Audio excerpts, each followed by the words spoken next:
Hi, I'm Joe. And I'm Lance, and we're the Sar Guys. When we get to a SAR mission, everybody gets all excited and there's a lot of things going on. Some people are anxious to get out and do the search right away and get out into the woods. And sometimes that happens. Sometimes the Yeah, SAR coordinator will tell us that, we need to get out there now, just grab your stuff and go. yeah, And sometimes we forget stuff. And other times absolutely. people are standing around waiting to be assigned for something and they're all bored and they're trying to figure stuff out. Yeah, And in either case, people frequently forget stuff. yeah. And so we've come up with a pre-deployment checklist that we hope the team leaders go through. And you experienced a need for that recently on a search.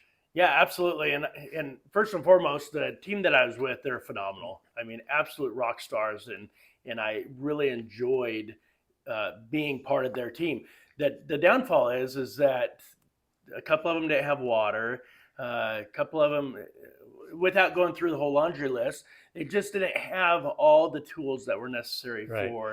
for what we had. Now, as a team, we were able to collectively bring it all together, but still, they didn't have the basic requirements. Right. And this, to clarify, this was a team from another county Yes. that we were doing a joint search with Yep. two counties, and we were just randomly put into teams with Yeah. other people, which maybe randomly isn't a good way to do it either. Randomly, I wouldn't say it was very comfortable for me. I didn't feel that it was as organized or collectively thought out to be able to send Right. teams out.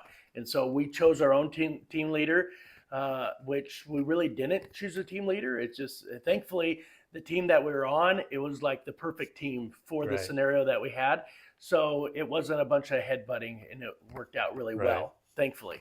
Well, now's a good time to bring up a video I recently watched about team leadership training. And Yeah. the Justice Institute of British Columbia has a really good video. And I'll link that below Yeah. and maybe put a card up on the top there. Yeah. But so the team leader has to be well thought out. Typically you would do that. For your case, Yep. it worked out just fine. But so the team leader, what we asked them to do is to go through this checklist, and it's called a pre-deployment checklist. All of our team leaders have them, and I'll just go through it very quickly. I'll also put a picture of it up on the screen for you. But we do a pack check, including water, so you kind of go over everything: first aid kits, your food, and all that stuff. Water is a big one because, again, you went on a search and there were people didn't have water. Absolutely. Make sure you know who your team name is, Yeah. what your name is, and what number or how that works. Identify the team leader and the members. If you don't know the team members, introduce yourselves around and names. identify who the team leader is. Who's the person that you're the bottom line? This search is, we can't make a decision or something needs to happen. You are the bottom line. You make the decision. Yeah, absolutely. You're the one that reports back at the end to the command staff and talk to them. We use a passport system where Yep. we have a passport little tag that we give to command, and we also give one to our team leaders. Our team leader has a little piece of Velcro plastic deal that has all the team members' names on it and their name, and then command has that as well, so that they know who the team members are. Make sure that they all get back in one piece together. We also verify our search sector and type of search. And you do that whatever means you have, be it on your GPS or a map, if they give that to you. Next, we go to our GPSs and we mark the command point, the command center. We make that as a waypoint. Yeah. And that way we can always find our way back. And then we clear tracks on our GPS, because the last thing command wants is the tracks from your picnic that you went down to the river or your fishing trip or whatever. So you clear all your tracks and start a new track. Yeah. The next thing that we do is we also use SAR Topo, and we have a list of things that we do on SAR Topo. I'm not going to get into the details on those because for our team, it's a specific set of things they ask us to do. And then we verify the frequency and do a radio check with command. Absolutely. And with all those things done, typically you're setting yourself up so that all of your team members have the proper equipment and you're ready to go and everybody has a good idea of what's going on. Yeah.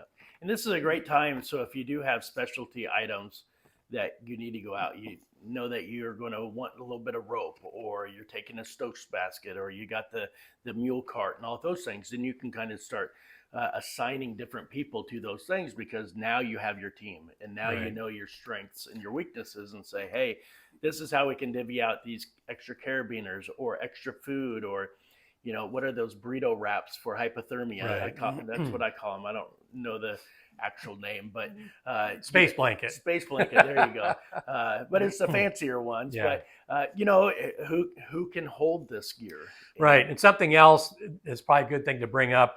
I was surprised the last time I went out with a team from another county. We were in some heavy brush, and we automatically break out our machetes and carry them.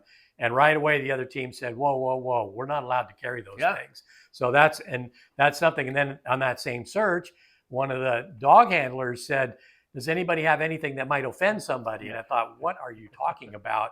And she kind of whispered a little bit, and, oh, you mean a firearm? Yeah. That no, we're not allowed to carry firearms. If you carry one and your team allows you, that's fine. Yeah. But let everybody know that you are carrying something like that. And we're mixed with a lot of law enforcement too. And so if they're, law enforcement, of course, they have those rights to be able to do that through their agency. And make sure, right, as everything, you need to make sure what your agency allows you or does not allow you to. Ours, we don't carry firearms. Right. But there's other people, whether or not it's deputies or that will be with us in times that we might need a firearm. Right. So, or not us, them. Right. Bear spray. We can carry bear spray. Absolutely. So Absolutely. That works for us. So absolutely. Anyway, we just wanted to run over this checklist with you. And again, I encourage you to look at the video from the Justice Institute, because it's kind of corny, but it really is thorough. And it shows what a pre-deployment should look like with the team leader and all that. And so anyway, I hope you found this video useful. Yeah, and if you have checklists, please send us your checklist. I want to learn something. Yeah. And so if you have something that you guys do that might be better, please share with us, because that's part of what this is about, is to learn. Sure, and you can post a photo in the comments. So Absolutely. that'd be pretty Please cool. do. To do. Yeah. So, okay. Cool. See you out on the trail.